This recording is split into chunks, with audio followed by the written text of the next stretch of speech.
भाई साहब देखिए, ये जो हवा हो है ना, दादा लक्ष्मी चंद ने कही है कि हवा रोकनी के सबके बस की होश है, हवा रुकती नहीं किसी पे। अच्छा। हम भी उस लाइन पर चल पड़े थे शुरू शुरू में। आजकल के बड़का की भाई सुन लो एक सटोरी, बूढ़ा बूढ़ी कह के बोले ये शहरा की छोरी या लुटिया डूबेगी, आज डूबन ने ओरी या लुटिया डूबेगी, आज डूबन ने ओरी। फिर आजकल लड़के लड़की देखे आपने होटलों में जाते हैं, वो महंगी महंगी पार्टियां करते हैं, तो अच्छा खुद गलती करके फिर मतलब दूसरे को खुद जानबूझ के अपने चंगुल में फंसाना चाहते हैं। उस टाइप के चाहे लड़के हों चाहे लड़की, देखो कई जगह ऐसा देखने को हमको मिला है। तो अंतिम पैरा था इस रागनी का, राह चलते के टक्कर होटल में जाके पोरी तार दे, राह चलते के टक्कर मार दे, राह चलते के टक्कर मार दे, फिर कहें विकास ने सोरी या लुटिया डूबेगी।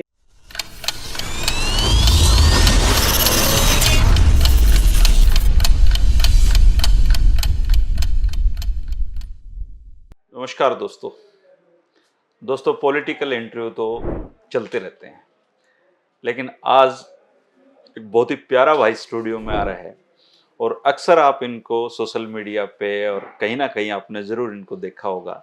और जो लोग हरियाणा के रागणियों के चासड़ू आदमी हैं उनके लिए विकास सातरोड़ एक ठंडी हवा का झोंके की तरह है।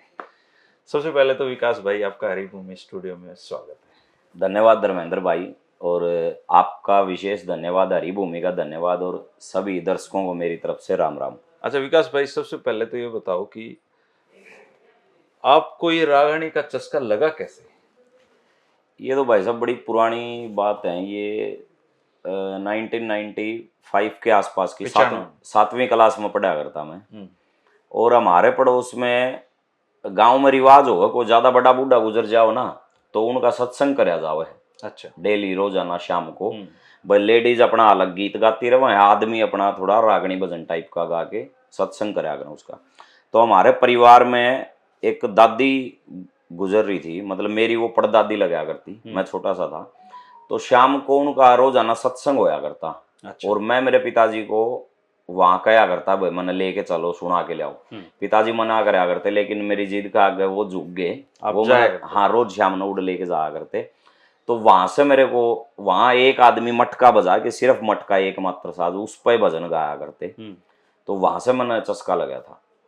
अच्छा, जैसे गुरदास मान की ये खूबी है कि आज तक उन्होंने कभी खराब गाना नहीं गाया, हाँ, संस्कृति के खिलाफ नहीं गाया। बिल्कुल उसी तरीके से मैं आपको सोशल मीडिया पे बहुत लंबे समय से देख रहा हूँ, आपके हमारे गांव में भी प्रोग्राम हुए हैं। बिल्कुल बिल्कुल। आपने है ना कभी हरियाणवी संस्कृति में उन चीजों को कभी नहीं अपनाया जिससे शोहरत तो मिलती हो लेकिन खराब चीज हो। हाँ तो ये बात ऐसा मतलब इस तरह का आज जो बाजारवाद का दौर है उसमें आपने कैसे खुद को रोके रखा है? भाई साहब देखिए, ये जो हवा हो है ना, दादा लक्ष्मी चंद ने कही है कि हवा रोकनी के सबके बस की होश है, हवा रुकती नहीं किसी पे। अच्छा। हम भी उस लाइन पर चल पड़े थे शुरू शुरू में, थोड़ा थोड़ा। एक तो देखिए होता है अश्लील, एक होया करे श्रृंगार रस। अश्लीलता वो तो रागणियों में भी हाँ फर्क है वो। तो हम थोड़ा थोड़ा भटक गए थे शुरू शुरू में, ये काफी भी ये बातें 2011-12 के आसपास की। एक दो स्टेज हमने ऐसा कराया जहाँ लोगों की डिमांड आई पब्लिक की, भाई ड्यूएट रागनी सुनाओ या थोड़ा कुछ चटपटी रागनी सुनाओ। लेकिन है ना, मेरे एक बात दिमाग में आई, क्योंकि मेरा जब इस फील्ड में आना हुआ तो उस वक्त यूट्यूब और टीवी चैनल मतलब जोरों पर घर घर तक पहुंच चुके थे।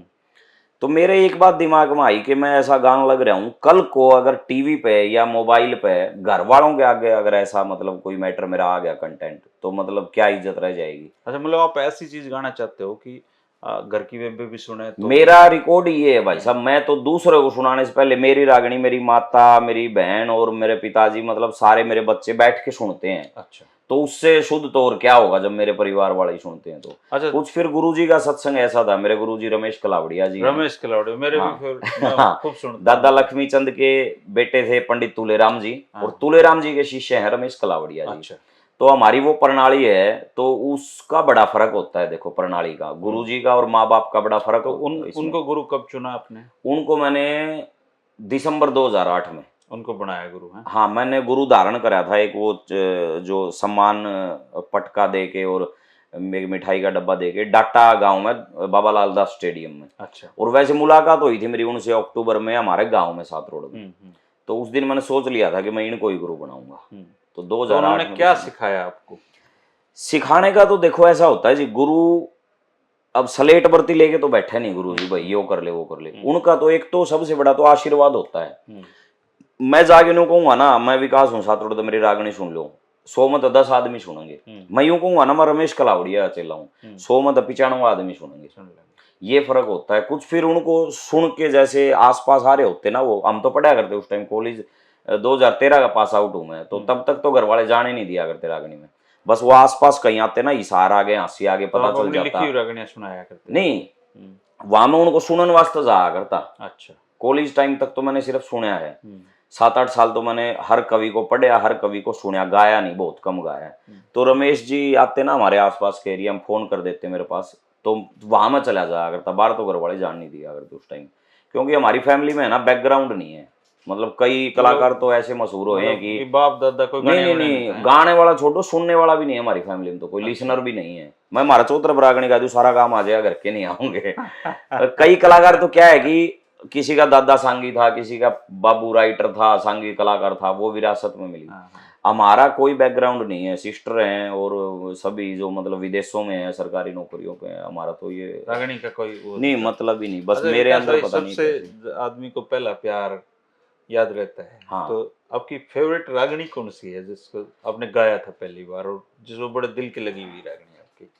पहली बार जो रागनी गाई थी ना, वो तो रागनी थी एक अपने बरोड़ा गांव से शहीद कवि हुए मेहर सिंह जी। फौजी मेहर सिंह हाँ, को तो सारी दुनिया जानती है। उनकी खासियत ये थी, जैसे दादा लक्ष्मीचंद है, इन्होंने तो दिया ब्रह्म ज्ञान, जो गूढ़ ज्ञान है, मतलब बहुत गहराई से समझना पड़ता है।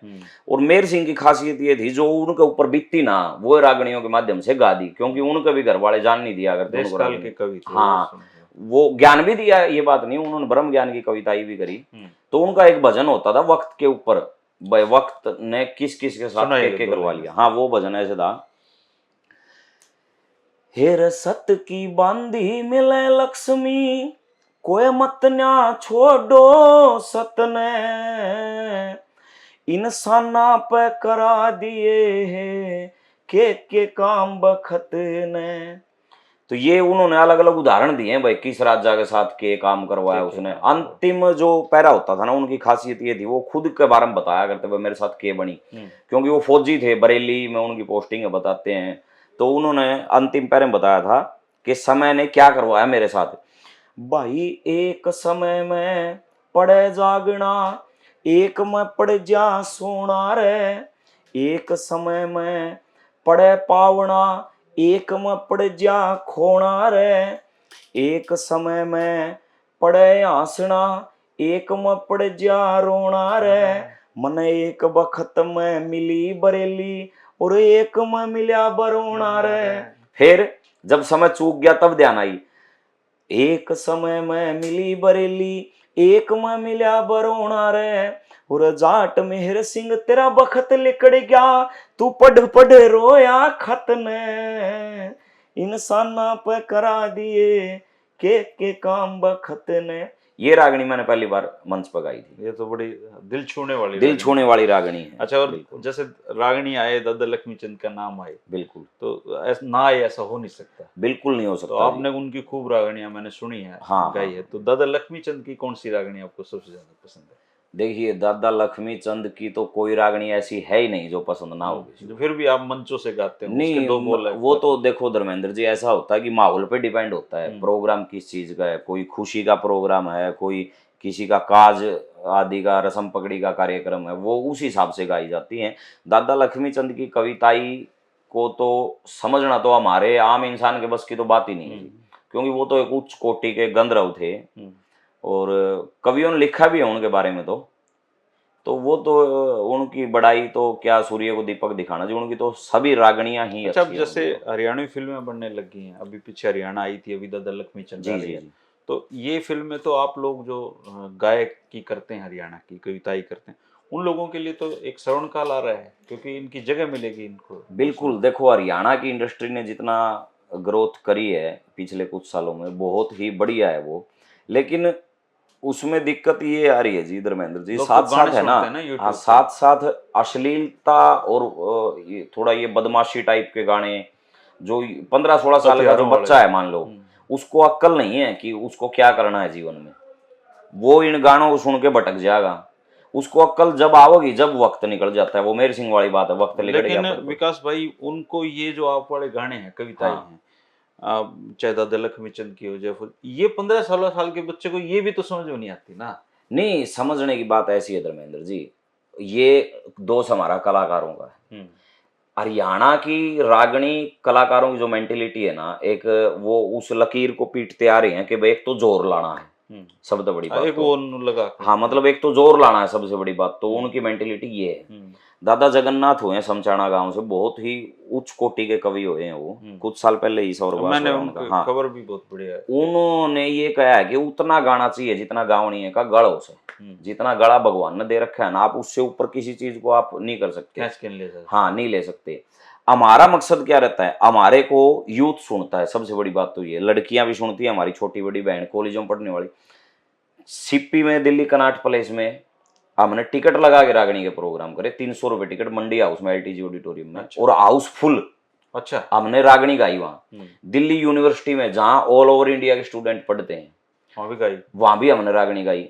कलकत्ता के अंदर हावड़ा ब्रिज के नीचे एकमात्र कलाकार ऐसा हूं मैं जिसने समुद्री जहाज में रागणी गा रखी है। तो हमारा जो मोटिव था ना शुरू से ये रहा है कि भाई जोर लगाने की बजाय हम शब्द प्रधान है अपनी गायकी, हरियाणा की जो गायकी है। लेडीज नहीं देखी गामा, हम ताली बजा के गाते हैं, बूढ़े माचिस बजा के गाते हैं, उनकी अच्छी लगती है क्योंकि शब्द प्रधान गायकी। शब्द छूट गया तो यूं मानो भाव रागणी का खत्म हो गया। अब कलाकार जोर लगाता है, शब्द छूट गया मान लो, या चिल्ला दिया उसने, ऊपर ऊपर आ नहीं पाया पब्लिक तक, मैं तो समझ लूंगा उसने के शब्द कहा है क्योंकि मन तो रागनी सुन रखी है। या बूढ़े जो बैठे हैं वो भी समझ जाएंगे के कहा है क्योंकि उन्होंने रागनी कई सालों से सुनते आ रहे हैं। नया बच्चा कैसे समझेगा उसको, वो नहीं समझ सकता, ना तो वो डिस्क्रिप्शन दे रहा रागनी का, ना वो वर्ड समझ रहे, वो ऑटोमेटिक ही कटेगा। तो गाने वालों की कमी है कि आप पहुंच नहीं पा ये रहे। कलाकारों की कमी है, आप वहां तक पहुंच नहीं पा रहे। हमको लड़कियां सुनती है, कॉलेज की लड़कियां, यूथ, मतलब बहुत सी लड़कियां ऐसी है जो, ऐसे श्रोता भी मिले हमको धर्मेंद्र भाई, जो ये कहते हैं कि हमने कभी रागनी सुनी ही नहीं थी, अगर कभी कहीं बजती दिख गई तो हमारा इंटरेस्ट नहीं हुआ क्योंकि हमारे समझ नहीं आ रही थी, लेकिन आपकी रागनी हमको अच्छी लगी। ये तो अच्छा, गुरु जी जैसे का आशीर्वाद है जी। बहुत सारे कवि हुए हैं, लोक कवि यहाँ पे, आप क्या खुद की रचनाएं भी करते हैं? हाँ, मैंने मेरी पहली रचना 2009 में करी थी जी। अच्छा। एक आजकल के युवाओं के ऊपर करी थी वो, सुनाइए एक बार। हाँ, उसका कुछ हिस्सा शायद मेरे को याद हो, और वो कई जगह यूथ फेस्टिवलों में फर्स्ट आई, फिर वो रचना कई लोगों ने गाई। वो आजकल के लड़के लड़कियों के ऊपर थी। आजकल के बड़का की भई सुन लो एक सटोरी, बूढ़ा बूढ़ी कह के बोले ये शहरा की छोरी, या लुटिया डूबेगी आज डूबन ने ओरी, या लुटिया डूबेगी आज डूबन ने ओरी। फिर आजकल लड़के लड़की देखे आपने होटलों में जाते हैं, वो महंगी महंगी पार्टियां करते हैं, तो अच्छा खुद गलती करके फिर मतलब दूसरे को खुद जानबूझ के अपने चंगुल में फंसाना चाहते हैं, उस टाइप के, चाहे लड़के हों चाहे लड़की। देखो कई जगह ऐसा देखने को हमको मिला है।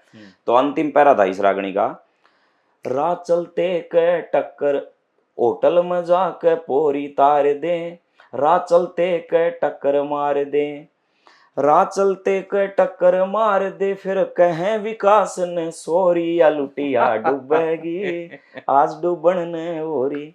ये मेरी पहली रचना थी। उसके बाद मैंने बहुत से गीत रागणियां लिखी, कई कलाकारों ने गाया भी उनको मंचों से, और सोशल मीडिया पर आप जैसे भाइयों का बहुत प्यार मिला। मैं तो इसलिए आपको पसंद करता हूँ कि एक तो मेरे घर के पास क्या, हाँ, एक जिला अपना, एक जिला है। दूसरा, मुझे आप इसलिए भी अच्छे लगते हो क्योंकि आप कभी खराब बातें नहीं करते। आजकल क्या है, आजकल फैशन हो रहा है, हाँ, जिन्हें गाना हो है वो बूढ़ा गा हो है, नहीं जिसने लिखना हो वो बूढ़ा लिखा है। ये सस्ती लोकप्रियता है, चाहे वो पत्रकारिता का हाल हो, सब बुरा हाल हो रहा है भाई। ये मेरे गुरु जी क्या कर रहे हैं, जो ये जो चीजें है ना सस्ती लोकप्रियता, ये जलेबी है, चाहे आप देसी घी की बना लो, 2 दिन से ऊपर जलेबी नहीं खा अब भाई सकते कितने अपन। दिन जलेबी खाओ? 2-3 दिन खास को। और जो हमारी संस्कृति है ना, वो रोटी है, दाल रोटी खानी पड़ेगी। वो आदमी ना उड़े रोटियां पाना पड़ेगा, चाहे घूम के आ जाओ चाहे डायरेक्ट आ जाओ। हमारा सौभाग्य ये रहा गुरु जी के आशीर्वाद से, हम डायरेक्ट आ गए उन रोटियां पे। अच्छा, वो जो रमेश कलावड़िया जी हैं, हाँ। उनकी कौन सी रागनी आपको सबसे ज्यादा पसंद? उनकी तो देखो, उनकी तकरीबन 15 के करीब रागणियां तो हमारे पास हैं ऑन रिकॉर्ड, जो उनको याद थी हमको लिखवा दी उन्होंने। अच्छा, पहले ऐसा होता था कि मंच पे है ना तत्काल कविताई का कंपटीशन हुआ होता था था पुराने पहले। समय में, भाई तुरंत बना के गाओ। कोई टॉपिक दे देते थे जज, जैसे कुर्सी दे दी, कोई कोई लठ है लठ दे दिया, कोई हाँ, इस पे कुछ भी। कविता हाँ, बनाओ। तो वो चीजें वो गुरुजी बताते हैं कि भाई उस टाइम है ना वो ध्यान ही नहीं है, कुछ बना के गा देते, वो लिखी नहीं कहीं। तो उनकी वैसे तो बहुत सी रागणियां हैं। एक रागणी उनकी मीराबाई के किस्से में से मुझे बहुत पसंद है, डोले में एक तारा ले री के। सुनाओ। हाँ। डोले में एक तारा लेरी, कित सिख्या उपदेश तने, तू ब्याहे मर्द ने भाई कहती, यो के थूकेगा देश तने। जब वो महाराणा धक्के से ले गया मीराबाई को उठा अच्छा। के, तो मीराबाई न्यू कहने लगी, भाई मैंने हमारा घर छोड़ा। तो महाराणा ने बोला, तू भाई क्यों, कहीं तो फेरे लिए थे थोड़ी देर पहले, ये तू नेक क्यों बिगाड़ा है? वो हुआ ये अपना गृहस्थी का ये धर्म नहीं है जो तू भाई कह रही है। फिर वो महाराणा उसको कहता है, भाई तने चालना हो तो चाल, तेरी मर्जी है, पर बाद में तू पछतावेगी, क्योंकि मेरे पास धन राजपाट इतना है, तू बाद में पछतावेगी क्यों कृष्ण के पीछे पड़ रही है। तो अंतिम पैरे में उसने कहा, पहले तो कवि ने खुद के बारे में बताया कि वो लोग है ना, कोई तो कहोगे भाई यो बढ़िया गावे, कोई ना कुछ नहीं गाता। तो सभी तरह की दुनिया है, हमारी बुराई करने वाले भी, हमारी बढ़ाई करने वाले भी। कोई सरावे कोई बेसरावे, ये तन्युए छाट करे जासे, कोई कहे यो किसा चढ़ा, गेरण का हाट करे जासे, बेहुदे बेईमान लुंगाड़े, हरदम काट करे जासे, हम ते भाई सतगुरु की दया ते न्यूए ठाठ करे जासे, कदे फेर कलावड़ जाके पूछे, देखा कित रमेश तने, डोले में एक तारा लेरी, कित शिक्षा उपदेश तने।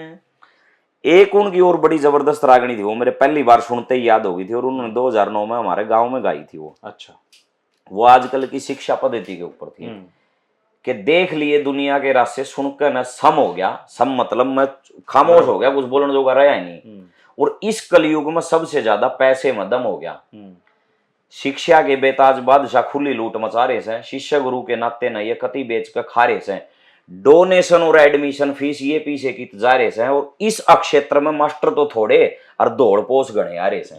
सुल्फे दारू के धंधे तैयो कौन सा कम हो गया, इस कलयुग में सबसे ज्यादा पैसे में दम हो गया। फिर थे अभिनेता, अभिनेता नेता सत्संगी स्वामी और देहधारी, बड़े डाकू ये हो रहे हैं छोटे से सरकारी। जब जज भी रिश्वत लेने लग जा, कितन्या की आव बारी, और बिन पैसे कोई काम बनाना बंद की दुनिया सारी। भ्रष्टाचारी फरी देश में न्या बात है गुम हो गया, इस कलयुग में सबसे ज्यादा पैसे में दम हो गया। फिर लोग ऐसे हैं, पंचायत में तो होंगे, भाई मेरे 1 लाख रुपए बोल दे चंदे के, बाद में फिर टोए नहीं पाऊं, फोन बंद। सबसे ज्यादा पीड़ित तो कलाकार हैं इस बात के। कलाकार भी पीड़ित है, सही कह रहे हो आप।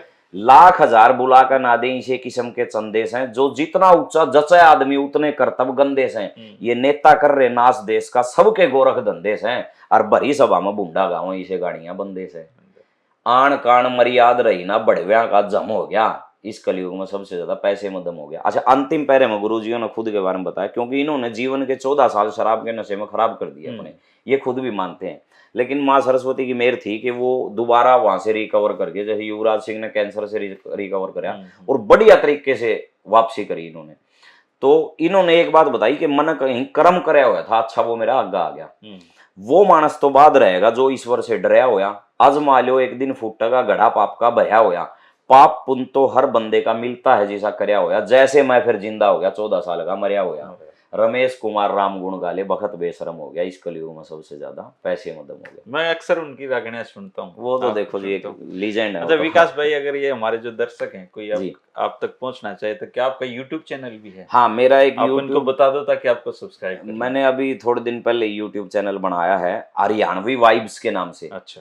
हरियाणवी वाइब्स, उस पे मेरे बेटे का फोटो लगा हुआ है खंड का बांध तो के। भाई सब्सक्राइब कर लियो विकास भाई के, ताकि और अच्छा मनोरंजन आप हाँ, सुन इंस्टा सको। पे विकास हरियाणवी आईडी है, और फेसबुक पे आज विकास हरियाणवी आपसे 7 रोड। ये इसलिए भी खास है ये इंटरव्यू, क्योंकि मैंने पहली बार नॉन पॉलिटिकल इंटरव्यू की तरफ मैं भाई चला साहब हूँ। क्योंकि इसकी मुझे वजह ये लगा कि रही। आप जैसे साथी अगर नहीं ला पाए हम इस पे, तो पता कैसे चलेगा दुनिया को कि अच्छे अच्छे गाने वाले भी हैं, अच्छे बजाने वाले भी हैं, अच्छे नाटककार भी हैं हरियाणा में। नहीं, ये तो मेरी खुद की इच्छा थी धर्मेंद्र भाई कि मैं इंटरव्यू, आज तक मैंने कभी किसी को इंटरव्यू दिया नहीं, क्योंकि वो पता नहीं, वो मेरी समझ में फर्क होगा, वो अपनी जगह सभी सही है यूट्यूबर भाई। कुछ है ना, बातचीत की टोन होती है, कोई मतलब थोड़ा अच्छा फ्रीक्वेंसी कोई, की बात हाँ होती है। फ्रीक्वेंसी की बात होती है। आपके मैं सभी इंटरव्यू देखता हूँ हरिभूमि पे, और काफी अच्छे लगते हैं। तो मेरा शुरू दिन से मन में ये था, कभी इंटरव्यू, पहला इंटरव्यू दूंगा तो धर्मेंद्र भाई को ही चलो, दूंगा। विकास तो भाई का आपका भाई बड़ा ये धन्यवाद। पहला इंटरव्यू है। सातरोड गांव से विकास भाई बहुत प्यारा गाते हैं और बहुत अच्छा लिखते हैं। आप इनकी कविताओं को देखो। अगर भाई से कोई सवाल पूछना हो तो आप कमेंट कर सकते हो दोस्तों। आगे मेरी कोशिश रहेगी कि विकास जैसे अच्छे जो युवा साथी हैं हरियाणा में, जो बहुत बढ़िया काम कर रहे हैं अपने अपने अलग अलग फील्ड में, उनको भी आप तक लेके आऊं। शुक्रिया विकास भाई, रोहतक में आप आए। धन्यवाद धन्यवाद, भाई। राम राम।